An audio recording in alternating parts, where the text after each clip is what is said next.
Owning a boat comes with a number of perks, like being able to fling your favorite fishing rod around. And here's another perk. Geico's boat insurance covers your boat and your belongings. And with specialist support from agents that are as passionate about boating as you are, there's so much value that you'll want to high-five someone. But not while you're holding your fishing rod. That's a prized possession. So hold on tight with both hands and keep it covered through boat insurance.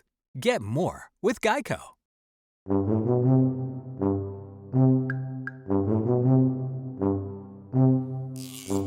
Welcome back to Talking Shit, where we are talking all sorts of shit. Schitt's Creek, that is. I'm Jess Sterling, and as always, I am joined by someone who always wears a flouncy little apron when he makes Christmas cookies, Stuart! If you're not wearing a flouncy little apron, then what are you doing in the kitchen? Like, you're going to get gingerbread everywhere. You've got to protect yourselves, and you've got to get into the Christmas spirit. I feel like, despite the fact we're recording this in March, we need to get into the Christmas spirit. So, like, let's go. Merry Christmas, Johnny Rose. How do you have that readily available? I mean, yeah, do I prepare props for this podcast now? Yes, that seemingly is the way I'm going to go about that. Oh my God, you guys are so quiet now. I can't hear through this. I mean, yeah, you're wearing a hat. You're full on wearing a hat. We're not alone, of course. We're joined by someone who is always in the Christmas spirit and certainly would never be paying Ray $100 for a Christmas tree. My husband, the biggest Johnny Rose stan you'll ever find. Will, how are you? Hi, I brought gingerbread cookies. It actually, it's one of those old popcorn tins that has like the 3 separate compartments with different popcorn in it. I love that we win the a Christmas magic. Yes. Today we're talking season 4, episode 13. Merry Christmas, Johnny Rose. The one and only Christmas special that Schitt's Creek ever does. Why are you making that face to her? Did we cover a different special? I just kind of am disappointed to know that there's only one Christmas special. I was kind of hoping that we might start getting these every season. No, this is the one and only. There is a special that we'll talk about, but it is not a Christmas special. This isn't Doctor Who.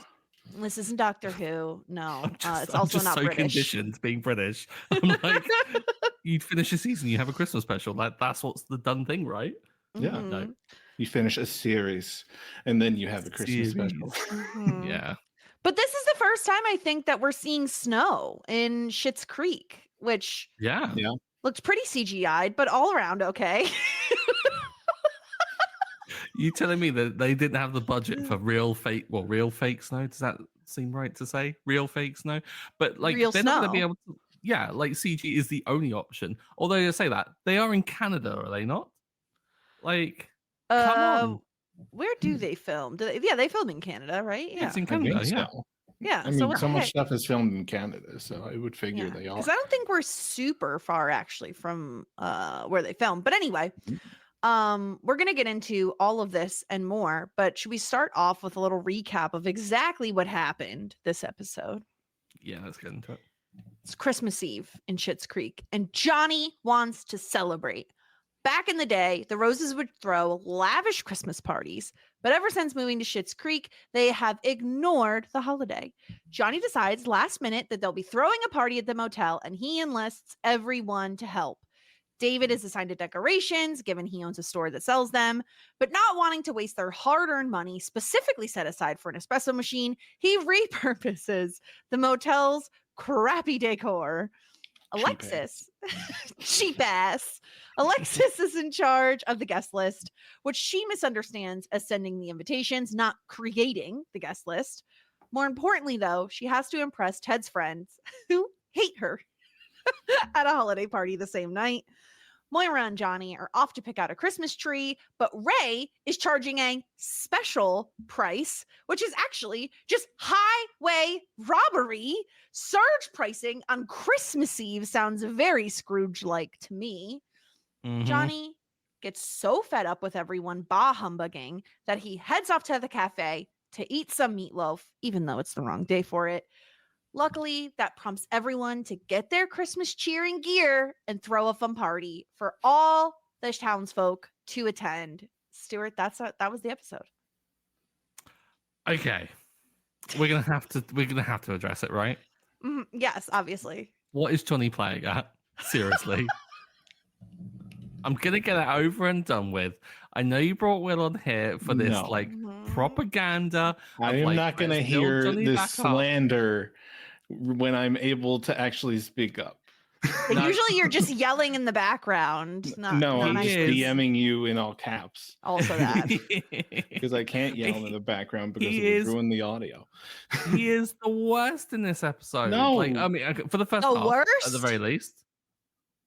I don't think he's the worst. I mean, we'll get into that towards the end. He is not the worst I mean, he's all bad in this episode. I think the problem is, here's the thing. I think we can look at family and he wants to spend time with them.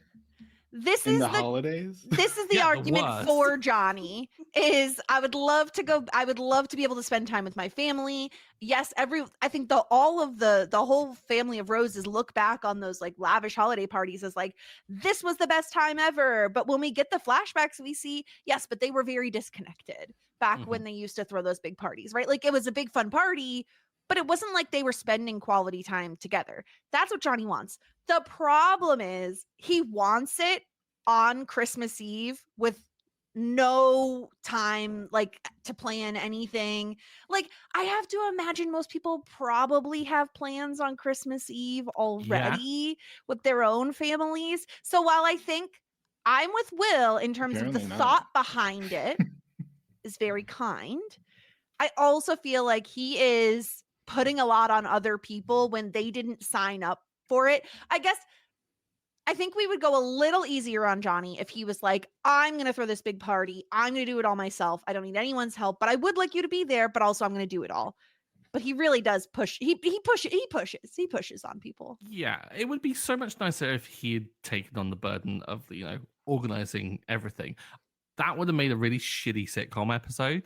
So of course, like I love Johnny for actually setting up this stupid drama, but it's the last minute party prep. Like he's seen the stress that it put David under for the whole sprinkle baby shower. Yeah, exactly. So like, which David shouldn't have had to do anyway. I saw how many women were there singing with Jocelyn, and she didn't ask a single one of them.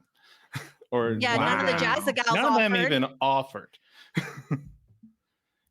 How many of them that on have real David party planning We can't experience? Rag on Jocelyn for putting that on David for a same day sprinkle.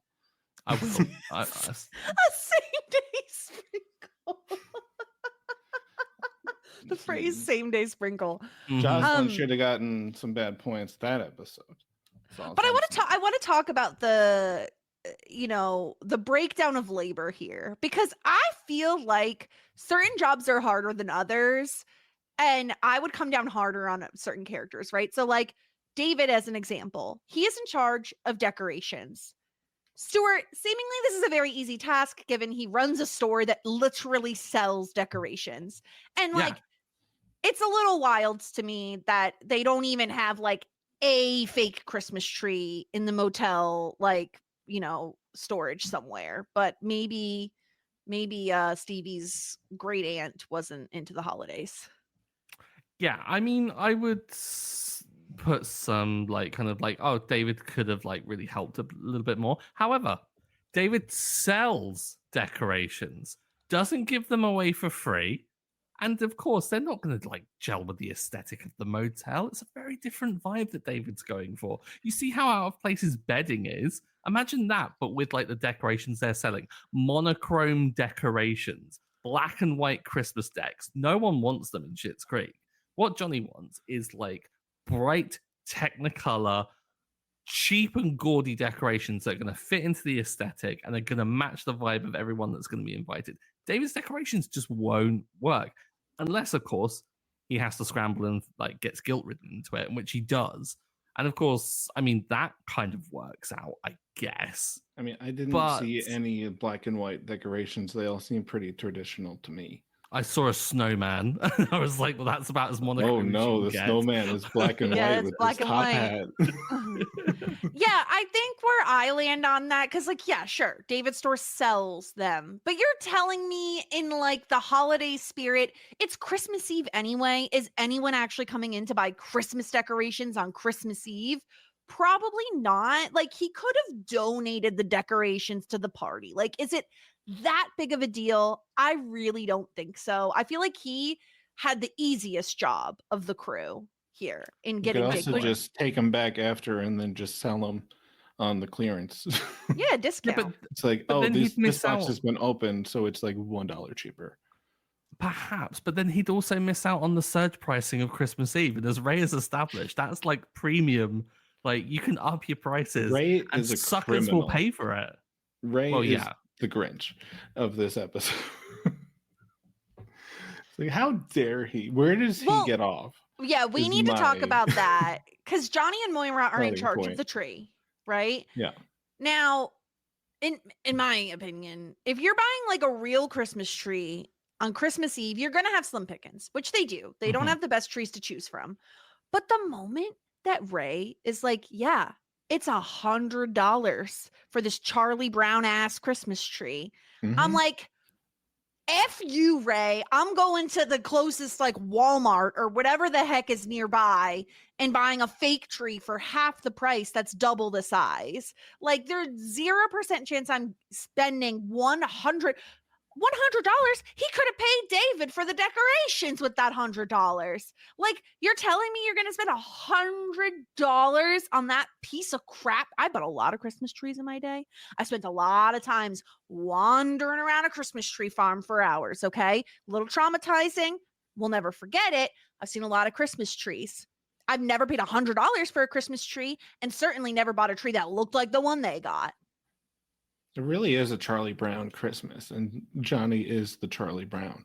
Like, he gets the sad tree. He like wants to know like what Christmas is with his family because they've been around it, but they've never really been together with it. So he's really trying to find that mystery that is Christmas. It's a bad time to admit that I've never seen this. You've never seen a Charlie Brown Christmas? It's a No, classic. it's like super American.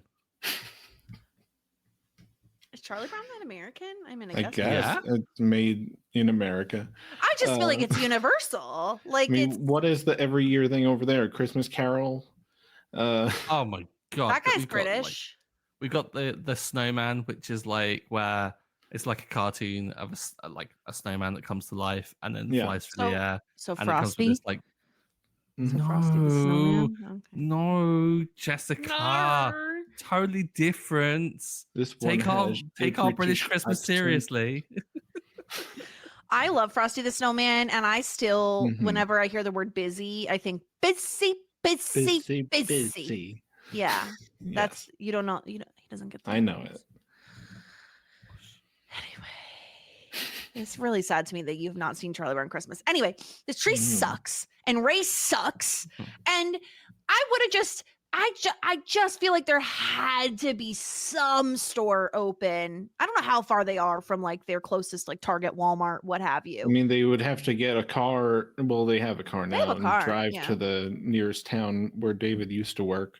Like, that's where like all the bigger stuff was. Elmdale, right? Yeah. Yeah. I doubt there is like a huge store that's nearby though, because I mean they're going down to Elmdale to get like the Blouse Barn, and the Blouse Barn is like the only place for getting clothes. So I imagine there's Mhm. not one of these like huge supermarkets that does like absolutely everything under the sun. So maybe it's like it's just too much of a drive. Also, it's slippy out. We've seen the CG snow. You know it's going to be like It's quite. You can't drive slippy. it. It's slippy. It's Mhm. dangerous. So of course People you don't want to in, risk it. listen, I don't know if I need to tell you this, Stuart, but people in Canada are used to the snow. In fact, they do probably drive in it fairly often.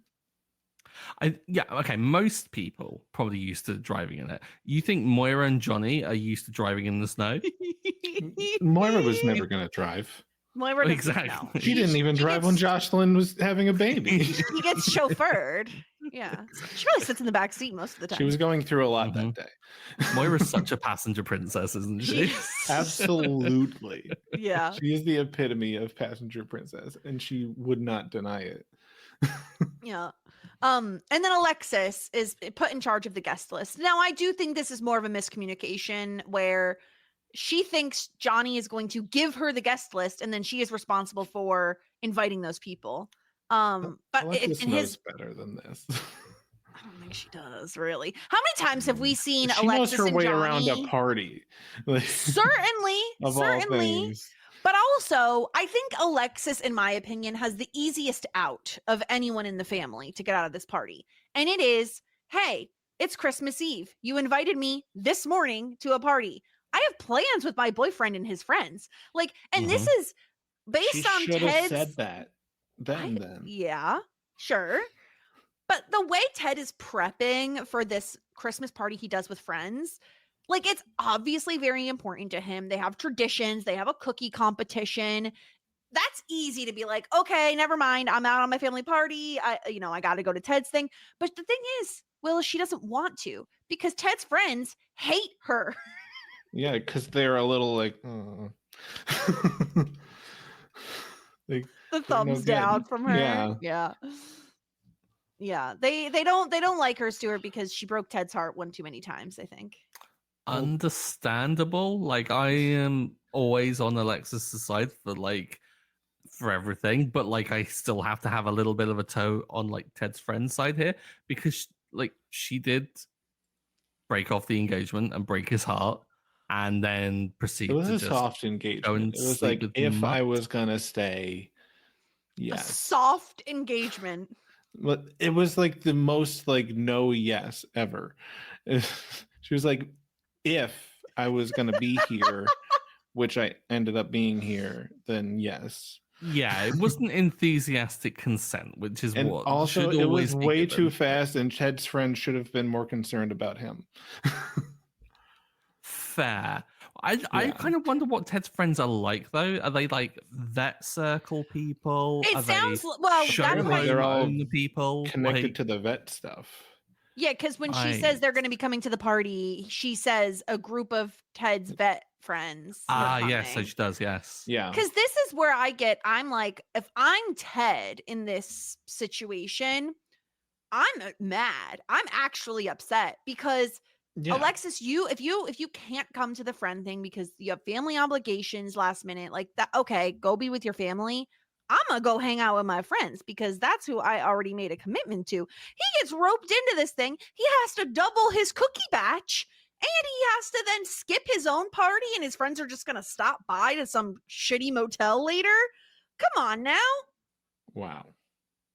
But they're I mean, joining like technically a it is a family shitty- Christmas. Like it's a whole different vibe. Like going to like a friend's party, like Christmas Eve and stuff like that. It's not wholesome. It's not like a nice family. It's coming together. debaucherous. And they're saving them from that. They're Well, saving them from. It is Ted's friend. Oh yeah, I don't know how exactly. debaucherous it's actually. Yeah. gonna get. Yeah. Like Cards Against Humanity is probably the extent of like the debauchery they yeah. got up to. Yeah. That's so true.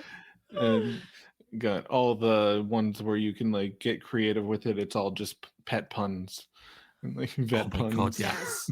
Which reminds me, Stuart, I forgot. I meant to message you the other day. This is off podcast stuff, but I'm just going to say it on here anyway. I tackled the cones earlier this week. I What? raked a ton of pine cones and I tackled the cones. How many did you tackle? A lot. Enough to get a second shower in the week? Definitely enough to get a second shower. Yeah. Yep. Tackled those cones hard. Ridiculous. Yeah. Nashville or whatever her name was would be happy about Nashville? it. I know it's not Nashville. Tallahassee, Orlando. It's a whole different state. Oh my God, I love it. Yeah. Yeah, I think like Alexis has in my opinion, the easiest out. I think Moira is obligated. It's her husband. She literally has nothing else going on. It's obviously important to him. So like, why is it a big deal for Moira to attend? I think then David, well, he doesn't really want to go. I love Patrick being like, if my family wanted to hang out, I would love to go. This seems really nice. Will, nothing screams normal, conventional family with no trauma like Patrick does. I guess so, because we haven't at least gotten into any of it at all. We haven't heard anything other than, I guess they don't live close by. Right. But I don't think we know all that much about his family right now. No, just that he has an ex-fiance he never told anyone about. Yeah. Yeah. Bit sus. This is leading me down to have some questions about Patrick. Like, is he a spy or something? Like, why is he got all these secrets? Spoilers. Spy. Secret spy. Those baby blues. He rocks those shirts for a reason, to just get people not assuming that he could be the worst. I thought you were just going to say for your own benefit, because you're like, I love him when he wears blue. This is like, every time he wears blue now, I'm just like, of course he is. Like, dresses somewhere. He just looks the best in blue. It's not his fault. The costuming department agrees. Yes. Also, we need to talk about Stevie's plans for the holiday, where she has an entire iconic. case of wine. What is she doing? God. 12 days of Christmas? Yeah, one day, 12 bottles of wine. It just makes me sad, because that's probably what she did before the roses arrived, and it just makes me think she was really lonely. A shitty little apartment as well. That would have been even worse. Maybe she'd have been hanging out with Nana Bud. Maybe they would have like shared some bottles of wine together. Maybe that could have worked out a little bit. But yeah. Not probably the most optimistic way to spend Christmas. But I mean, she could be congrats on getting through 12 bottles. She could be sharing the wine with Jake at this point. We don't know. Oh, we haven't seen him in a little bit. Pony. Yeah. He didn't show up to the party. Christmas pony. Don't say Christmas pony. That's the worst. Christmas pony. Johnny eventually has enough of all of this. Like, no one's putting in any effort. Alexis didn't invite anyone, and also she can't attend. David refuses to give up some decor from the store. Moira is pouting the entire time. I think at one point they're leaving the raised tree robbery, and she's like, I've been awake for too long. Back to bed. And so Johnny's had enough, and he's like, you know what? I'm gonna go to the cafe and get my meatloaf dinner, and that's it. And it's sad for him because it's not even meatloaf day. Yeah. Meatloaf day is Tuesday, Johnny. Get your schedule together, buddy. You live in the cafe practically. You should know this. And I know Stuart doesn't understand this, but he's really having a Charlie Brown kind of day, because just nothing's going his way, and he wants it to so bad. He's trying really hard. He does get the meatloaf, but it is not meatloaf night. It is not fresh meatloaf. It's day old meatloaf. Shout out to Twyla, though. Twyla's a sweetheart in this whole situation. Yeah. Taking him in, talking him through his problems, giving him some day old meatloaf. Yeah. Sticking around when she didn't need to. She should have closed earlier. Like, she should have headed off. She had a prior commitment. She's still there dealing with Johnny. Mm-hmm. He really owes her some good tips at this point. Yeah. Like, they really have more on-screen time together than I remembered, just because he goes there so often. Like, Johnny and Twyla, like, they have a lot of rapport just because he's there all the time eating lunch. I feel like they probably did that on purpose, because he's like, I'd like to have some scenes with my daughter. That would be nice. I mean, of course. Why not? Yeah. I just saw them in a commercial together. It was kind of hard to watch. Oh, the eyebrows? The eyebrows, yeah. Horrifying. Yeah. Yeah, I hated that. I was about to be really naive and say, oh, yeah, it's probably really sweet, because he's like, yeah, I want to spend like Christmas with my daughter. There's no way they filmed this around Christmas. This would have been 0%. Like in March, like when we're recording this. Yeah. Yeah. Or when it's even warmer. Yeah. But Moira goes to fetch Johnny. They have a little heart-to-heart. And again, this is where I wish he had said everything he says here at the beginning of the episode. And I know that's not how sitcoms work. But I do wish he had just said, I just want to spend time with my family. Because obviously the whole thing is to throw the big party. They could have done something small together. Like they could have done it Christmas Day. They didn't have to do it Christmas Eve. Like there could have been ways to make this work. And I think if he had just said, I just want to spend time with you, the memories you all have of these big parties, yeah, sure, they were fun, but we didn't spend any time together. Now we actually enjoy one another's company. We're closer than we were before. And I'd like to have a good holiday because we've spent the past few years just in mourning of what we no longer have. I just wish he had said that. And I think Moira hears it at this point. Although I do love her comment of the sign of a good party is to not remember the end. Yeah. It's very Moira. Super, super sweet. Like what the sentiment he wants to get out of it. And the fact that it is annoying that he just doesn't articulate it at the beginning. Like he comes across as if he's like, I've just had a whim and I want to do this because I want to have a throwback to the old days. And everyone's thinking about what the old parties were like and about the level that they need to attain and it can't be achieved. So they see it as being futile. Whereas if he was to say, no, we've come a long way together and I'd like to spend this time with you now that you're all it's a bit nasty to say it, but nice people now. But I think that would have come across totally different. Yeah, they're totally closer. Yeah, and it would have been so much better if he had. But yeah, like you said, they don't do things like that. They don't say things like that to each other's faces. They just do gestures and hope that the other people get the point, or they have a one-on-one where they say it and then they move on very fast because they are very uncomfortable expressing emotions to each other than these tiny little moments. And Johnny, I think, is the one who is the most likely to open up as well emotionally. And then the rest of them are like, ew, stop it. Dad, this is why you love Johnny so much, because you are the Johnny. He tries so hard. He does. He really does try. So he puts returns his whole heart out there.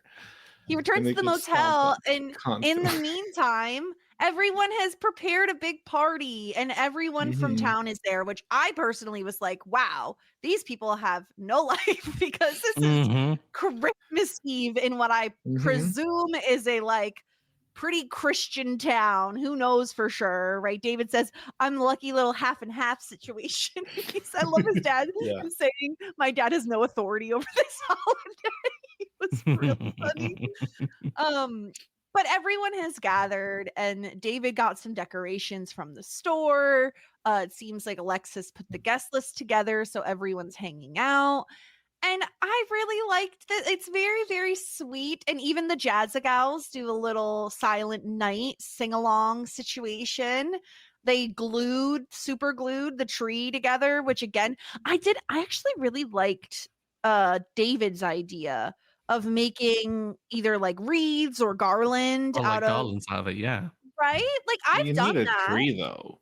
That's the one big thing. Yeah, but you can, if you have the pieces, you can assemble it. Because one year I had a tree. I'm trying to think. I think my tree was too tall for the house, so we made it shorter. We cut it at the bottom, and then my dad gave all the branches, and I made a wreath out of the extra branches. You certainly can do that.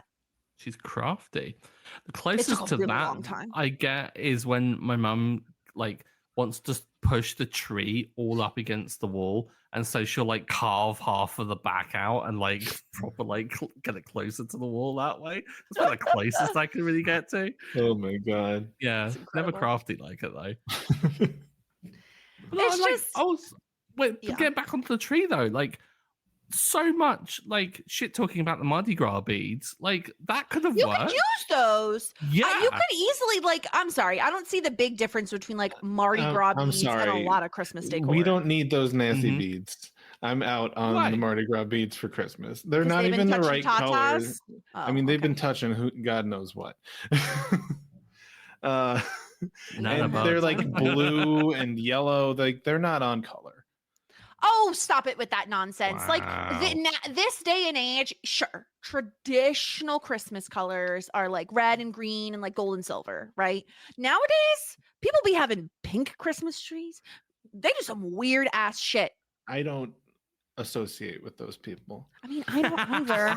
But just in a pinch, you could use a Mardi Gras bead. Cut them open, make them into strands, and use it as like garland. Mm-hmm. You put that on the back of the tree where no one looks. Will, you're going to get the LVP today, I promise you. This is the worst take. Because I feel like there is a point in which the decorations can be so gaudy that they're good. So there used to be, I went to university down in Canterbury, and there was a restaurant down there. And what they would do is they would take people's like donations for like Christmas decorations, and they would put them all up. And when I say them all up, their ceiling was lined with them, and it was fantastic because everywhere you looked, there was just something shiny in different colors. Nothing matched. There was no aesthetic, but it was so much that it was good. And I also really liked it because you could take your own alcohol and they wouldn't charge you for cork kids. It was fantastic. But yeah, and we had a great time. I feel like if you indulge the gaudiness and the tact and the cheapness, there becomes a point where it becomes good. So you're just cheap got to embrace it. You've got to embrace it. That's if you're like a cheap ass that's trying to pretend to be expensive, that's where you fail. Indulge the cheap. It's like, especially when it's last minute. They're never going to do that. David's never going to do that. Well, yeah, David's the problem. Yeah. I think that like using what you have is really like what they should be looking at. Like, I love Moira. Oh, it's a Christmas gourd or whatever like a holiday gourd. You can use what you have. Yeah, I would have been more fine with that. You put a little Santa hat on it. That's what I'm saying. Gourd. Make it into a snowman. Like you could repurpose things if you have the people and the resources to do it, right? And I think the problem is Johnny is the only one putting in effort because Johnny's the only one that wants this party to happen. So I think that's the problem. He needs more people to be on board. And again, like, I love the sentiment from Johnny. I'm very much on board with the sentiment of everything here. I think it's the fact that it is so last minute is where he loses me, because I don't want to plan a party like day of. That sounds extremely stressful. And then what happens if no one shows up because they already have plans? Like, is he going to blame me because it didn't go off the way he wanted it to? Like, it's a lot to ask. But I do love where the place that he's coming from. I like. I feel like they lucked out, particularly when it comes to the guest list, because of the Jazza Gals having a prior commitment that Moira was able to pull them back with. And of course, if the Jazza Gals are busy, that means Bob's free. It means Roland's free. It means Johnny's free. Like, that's half the town right there. Exactly. And so, like, they get the Jazza Gals and they get the other half immediately. So, like, you've got most of the town there already. So they lucked out there, I will say, which is why I don't feel like Alexis really pulled through with the guest list. Yeah. No. I give way more credit to Moira, honestly, for making things happen. And she's on, like, Johnny duty the whole time. Like, she is very supportive in the most that she could be, I think. Like, even in the part where Johnny's, like, kind of losing it and unraveling, like, Stevie comes out with the red and, like, you just see in the background behind Johnny Moira, and she's just like, thank you to Stevie as she takes a glass of wine for herself. And she's the one who meets Johnny at the diner. Like, she's like talking him through all of this and getting him through. And, you know, like, even though we don't see it, they had a conversation before she like left to go get Johnny and bring him back. Yeah, to, like, I feel like start certainly setting things up. Moira certainly was the one that is probably going to see where Johnny is going with it before anyone else. And it's going to be the one to say, right, this means something to him. We need to do something nice for him to do it. And of course, we never see it because we're never going to see Moira actually, you know, take that step. It's always the end reveal. Like, it's always her turning up at like graduation and singing. It's always her turning up at the party like last minute.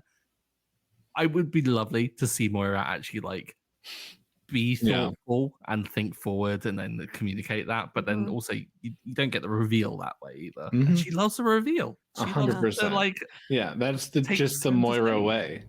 You have to be fashionable about it. You know what's thoughtful is getting people presents, like Johnny does. No. You tried really hard. He tried. There was thought. Here's what I'll say. There was thought behind each gift. We know. Yes. A little bit. As much as was possible with what was available to buy. So he goes to the antique store, and it's the day of, right, that he goes there. So he doesn't have like a ton of time. And each gift, he at least has a reason for purchasing it. And when we keep in mind that Johnny is a terrible gift giver, I think that some of these are better than others. So I think we should take them one by one. But like, so, you know, the antique tin specifically for Moira's wig pins, I thought was actually a really great idea and like a really good gift. Yeah, I thought Moira was a bit shitty for like turning her nose up at it, if I'm honest, because it's a good idea. it's a good idea. Bit fugly, but like, it's functional. So and like, it's antique, like it's not. It feels like it fits her style too. Like it's interesting looking, you know. Yeah, interesting looking. But like 1 out of 3, because the other 2 are right off. Shady. David loves money. Yeah. Okay. So the 1,000 yen is pretty bad. Like that's, in my opinion, I think the worst one. Because Will, you told me it's like $6, which is like actually really bad. $6.67. At least that's what Google told me. So that's really bad. I feel like the stamps from around the world fall squarely in the middle because we know Alexis loves to travel. We know she's been to a lot of places. So again, like the thought is there. Like I could see where he's going with it, but I could see how Johnny would think that was really neat. But also Alexis would hate stamps. Like Alexis is not a girlie who's gonna be like, look at my stamp collection. No like, matter what he got her, she wasn't gonna love it anyway. He tried. He could have. No, like Johnny absolutely knows the kind of stuff that Alexis would go for. Anything that can be thieved by a till at the end when you're like at the cash register, because he's witnessed her do that before, and they've talked about it. He could have like 5-finger discounted some nice sunnies for her. Admittedly, okay, it's winter. She doesn't need them now, but she will when the summer comes. Oh, that's know the that snow. The sun reflects off of it. You know. Oh, you get that as well. Dual seasonal means it's a double fail for Johnny. He tried. I think the wig pin tin is certainly the best gift of all 3. It is his wife, so sure he should put in more effort for them, I suppose, rather than his adult children. But yeah, it's sad. This always happens. He really is Charlie Brown, Will. I can't help but like you're so right. Yeah. He really is. And now Stuart needs to watch another thing. He really is the Charlie Brown. You've seen like Charlie Brown in general, right? Like you've seen the whole football thing with you pull the football away. And he still falls for it. Yeah. Mm-hmm. He's such a Johnny. Yeah. Anything else about this episode before we go through some of the feedback that we got about? One thing in like the flashbacks, did you see who was at that party, Stuart? Was it the Taylors? I think that's their name. The couple from the dinner. Yeah. Bev and something. Yeah. Because I think Bev is the one that I want to shout at, because when they're doing the whole Johnny thing, she's offbeat for like 4 or 5 of them. And I was there just going, what is she doing? Get on board here. You're ruining the dream. But yeah, Bev and Don Taylor, they were there. As was Alexis' boyfriend Stavros. As like a out of show like watcher, I thought it was cool that they like brought them back to like show that they were there for that. But like I'm also glad we didn't like hear them speak, because they are the worst. Yeah, completely. It's nice to see like a face on Stavros, like after all the references to things. Lovely to see the act return and David's hair. We're going to talk about that in a little bit because of the wigs. So good. But yeah. The flashbacks were fun just to get to see what their lives were like, because we don't do flashback on this show really. So it is nice to see those moments. Yeah, that I noticed the Taylors and also the painting that we saw in the other episode was like up on the wall, and I just love those little touches of like those are things we know. All right, let's get into our feedback. First, I'm going to start off by reading a 5-star review because we did get one. Very exciting. from DM Giordano, I think, entitled Sprinkle. You know, you can just not go to baby showers, send a gift or not, but you can RSVP that you can't make it. This is, listen, I promised I will always read out 5-star reviews. What I have to say to this in response is, have you met my family? Like, actually, have you? Because in principle, sure, it is very easy to be like, RSVP no, on paper, that sounds great. But the guilt that would be put upon my soul, it's too much to handle. I'm forced. The only time you can get out of them, in my opinion, is if you already have plans on the day that it is. And you're like, darn, missing that sprinkle. Yeah. I mean, it's a legitimate thing to say. I mean, we can just not turn up. I mean, it is a possibility. I don't care what your excuses are, Jess. No, it still is that mind. Sure. But I kind of just love the fact that we've kind of changed the game here with the 5-star reviews.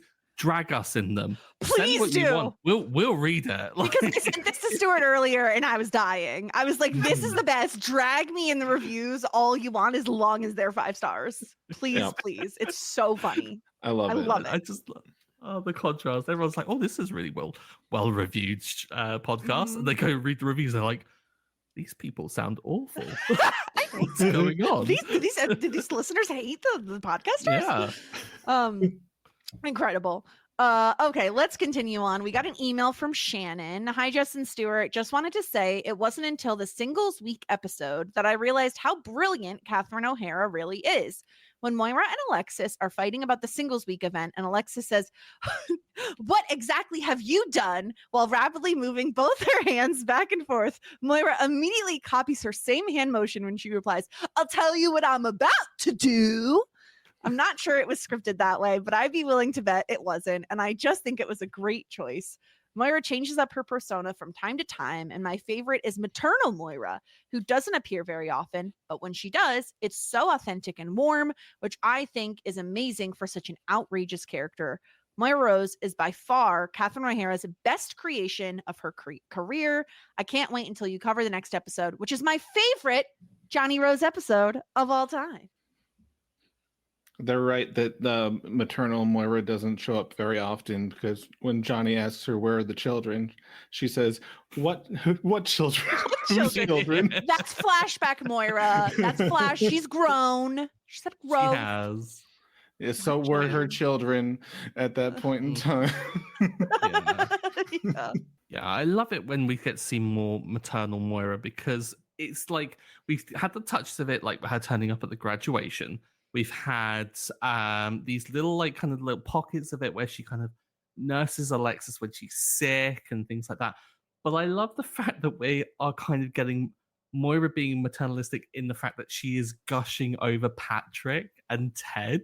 Like, she seems to show them more love than she does her own kids, which I think is just true mother-like fashion of just like, get out of here, you. I want your new friend. Like, I like them more than you, like, kind of thing, which is so Moira, right? I mean, to be fair, I would love Ted and Patrick. More than Alexis and David? Yeah. I mean, no. I love them, but in terms of like, I don't know, I love Patrick and Ted. Like, come on. Plus, Ted is like just being welcomed back to the family, you know. Mm-hmm. Yeah, and he brought cookies. So he did bring cookies. Yeah, bonus points. Made cookies, homemade. Yeah, big deal. Another 72. Insane. That's how many friends does Ted have that he needs that many cookies? Hungry, and it's a cookie competition, so usually you don't need that many cookies because everyone's bringing some. Everybody gets one. Maybe they also make doggy cookies for all the dogs in attendance. To pick up something from last episode, we talk about the fact that David ate a dog biscuit. I don't think we did. We never talked about it. We never talked about it. He should know better. They're at the vet's office. Come on. But I love that he didn't spit it out. He was what am I going to do now? Yeah, exactly. It's always like, well, I have to finish it. I started it. Might as well. So good. Yeah. All right, we also got an email from Roseanne. I only got around to watching Schitt's Creek last month, and whoa, sorry. It's like, okay. And wow. And my God, I fell hard. I obviously love All the Roses, but ever since I watched the season 1 finale for the first time, David has my heart the most. His loneliness, his self-doubt, and how he goes on to move through it all. I just love him so much. Got to the end of the show and immediately had to start again. I love that we've had like so many people saying that's exactly what they did. Was in deep need of discussing everything in detail. So thank God for your podcast. Just listened to your discussion of the olive branch. And I was a little sad that none of you seemed as affected by Simply the Best 2.0 as I was. I was all caps typing to a friend when open mic night happened because, oh my God, how amazing was that?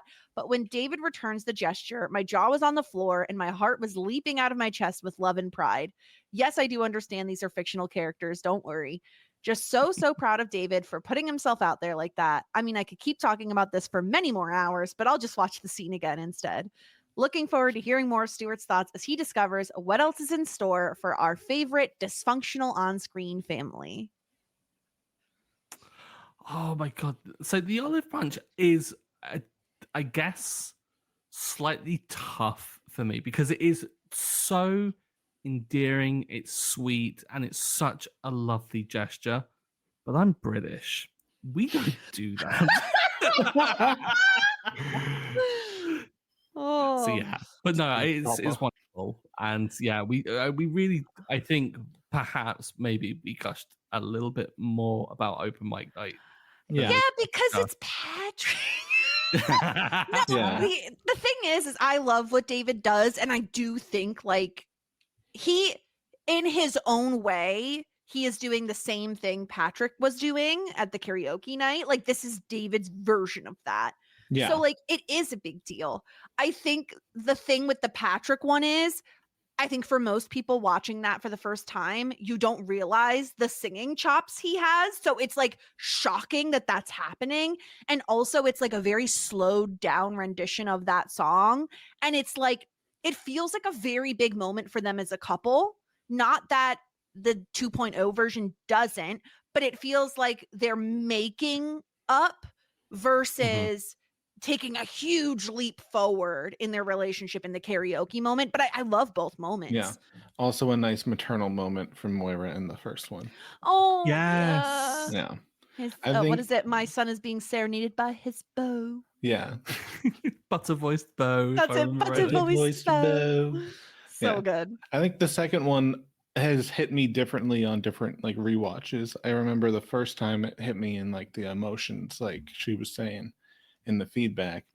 But like this time around, I found myself like laughing a little more because of it, how goofy it is at certain times. So I feel like what mood you're in when you see it, and like if you know if it's coming or not, it can like hit you in different ways. Yeah. It's true. But so happy you're here, Roseanne. And oh my gosh, you watched the whole show in a month. And then, I mean, I feel like Taylor's Old as Time. Most people, just start it right back up again because while it does have, if you didn't stop Stuart, he could have finished it 3 times by now. Yeah, exactly. There are 6 seasons, minimum, but they're pretty short. So it's like very bingeable in that way. Okay. And it doesn't have, in my opinion, it doesn't have what most sitcoms have, which is just like a depreciation over time. Like it doesn't, every season is good. In fact, it gets better every season. So it's not like you're like, I will rewatch seasons 2 and 3 and then skip these ones and then go back to the beginning. Like it doesn't have that. They're all great. But okay. Of course, if you want to send in an email, podcast@talkingshit.com is where you can do so. And you can also find us on social media at Talking Shit. And also come watch us on YouTube, because when I was reading Shannon's email, you have to know that I did the hand gestures that she was referring to.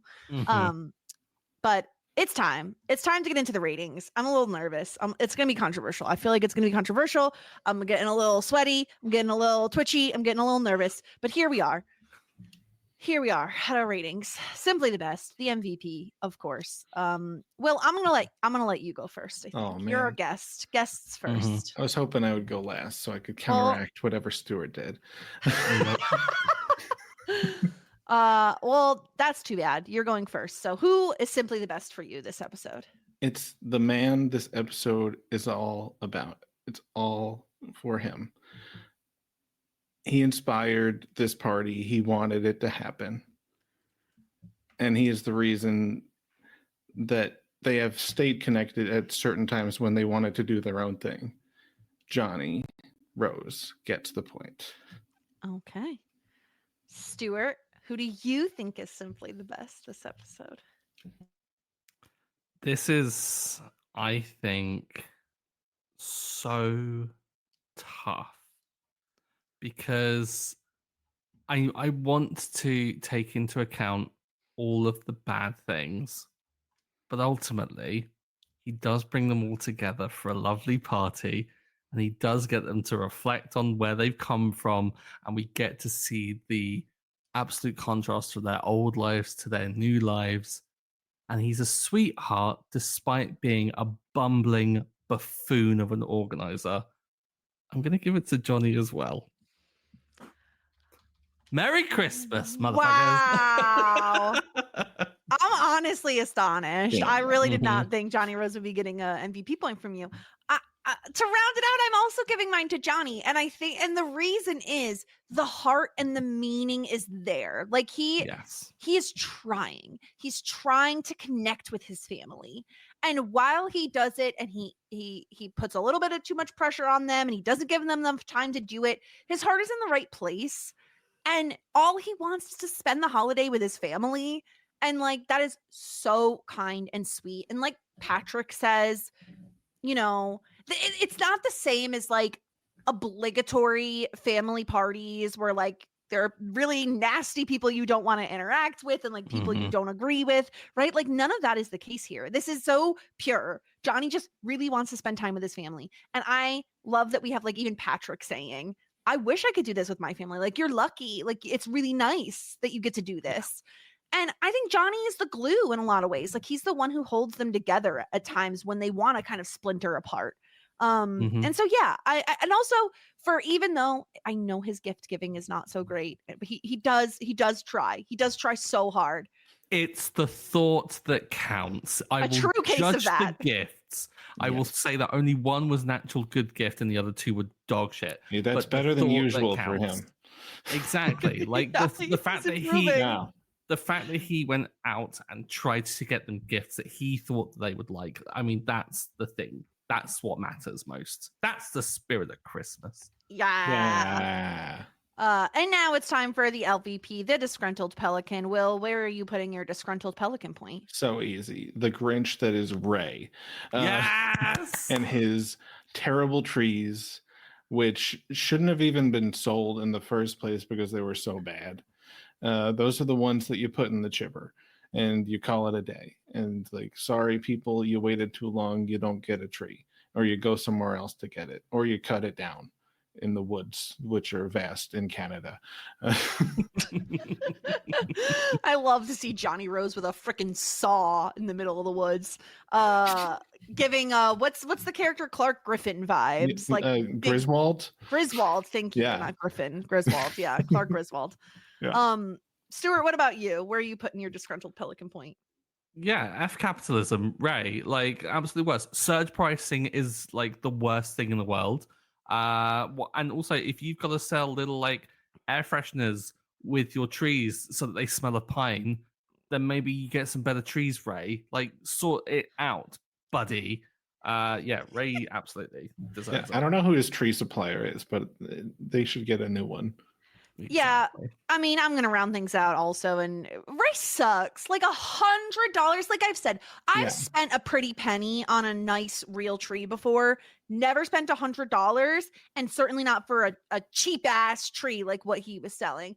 This was horrible, and the fact that he was doing it all with a smile on his face, and the fact that he's like, better hurry up, the price is gonna go up.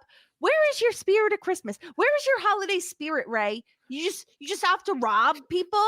You don't know these people. You know they don't have a ton of money, and you have like 17 businesses. Yeah. God, what is Ray doing Ray? with all this money other than starting new businesses? And why is he doing all the work himself? Why don't people want to work for Ray at this point? He sucks. Because we've seen him take photos and we know he sucks at direction. Yeah. Does he have to get new jobs because he keeps doing bad at all of them? Or is he just like a hustler and he has all this money and that's why he doesn't even have time for town council anymore? I think it's Johnny is the spirit of Christmas. Ray is the spirit of capitalism. Ray is just industrious because he has to. Capitalism goes on because it has to. Get out of here. Ray's just absolutely not. He's Can I trash. just make a slight point though? Mhm. LVP could be argued to be David in this episode though. Sure, I agree. Yes. And I think no, I'm not, probably not for the reasons you're thinking though, because had David not opened the apothecary, we might have had Christmas World, and this problem would have been alleviated so much easier because they would have had the decorations, and they would have been on clearance. Don't like when Hiryu or Bob's going to be in the doghouse again. Like, yeah, he's gonna be sleeping in the car. Jog over there and stay, Bob. Yeah, no Bob jog as well, actually. Another candidate for LVP. It's not a special without a Bob jog. No. This season really lacked the Bob jog. I know. It's one thing it doesn't have going for it. Yeah. But it's time. We are graced with 2 lovely wigs this episode. And I've brought up a photo here because I think that the entirety of the Rose flashback family needs to be addressed here. So Moira's wearing like a blonde, platinum blonde, like lob, I would say, with a ginormous upside down black bow. And the return of the David emo haircut is just glorious. I love it. Oh yeah. So good.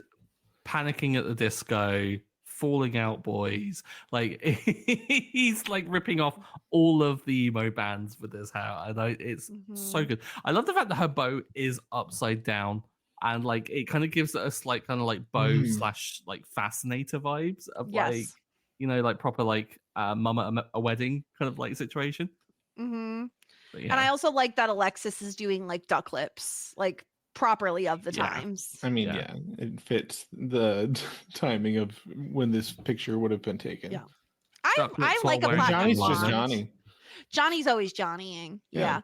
I like the platinum hair on Moira. I think it's a look, and I appreciate it. I think it is a strong look. Yeah. I think this is one of the like higher up ones. Yeah, better if you were wigs. to rank them. We also have this thing. Cut from that to this, Jeff. That's criminal. This is bullying. She changed into a different wig when she was with the Jazzagals about to sing Silent Night.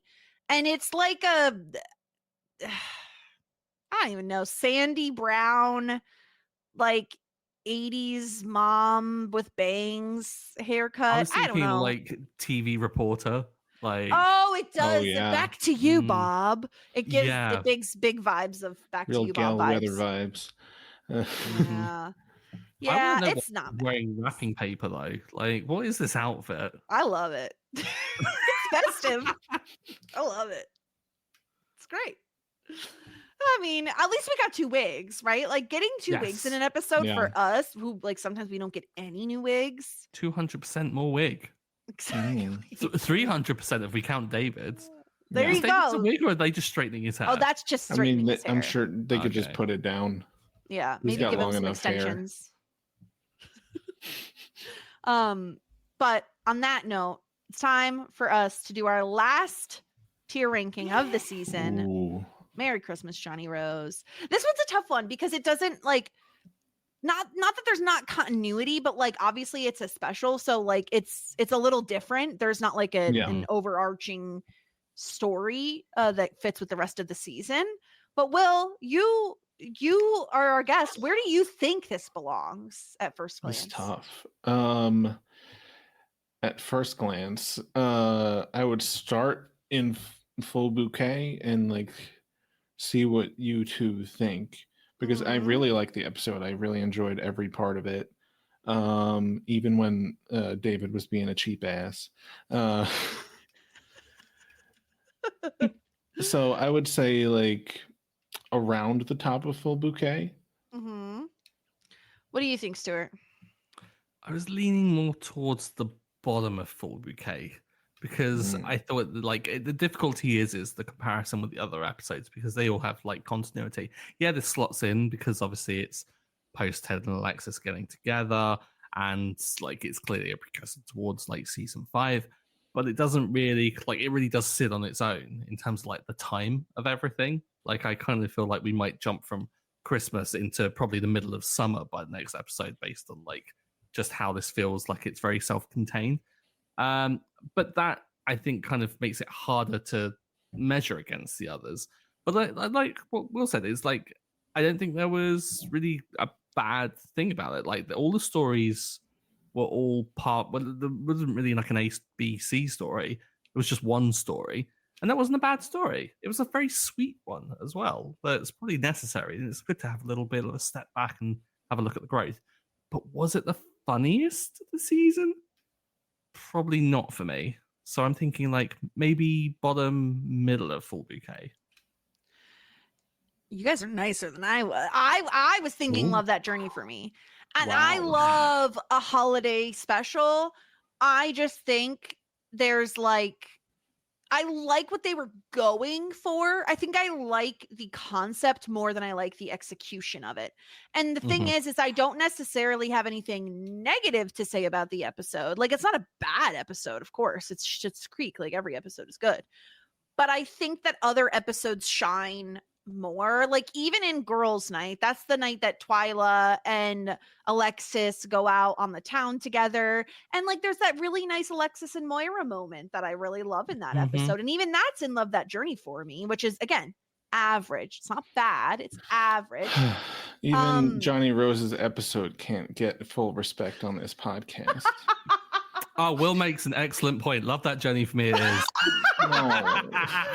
No, but I do As the think, guest, I would like to boost it up to the bottom of Full Bouquet. Okay, I'm comfortable with it being at the bottom of Full Bouquet because I do think like it's a really good Johnny episode. Like it's, and we don't get those all that often. No. And again, I do love a holiday episode. And I did love the Jazzagal singing Silent Night. I really liked that. I thought it was like very sweet and touching.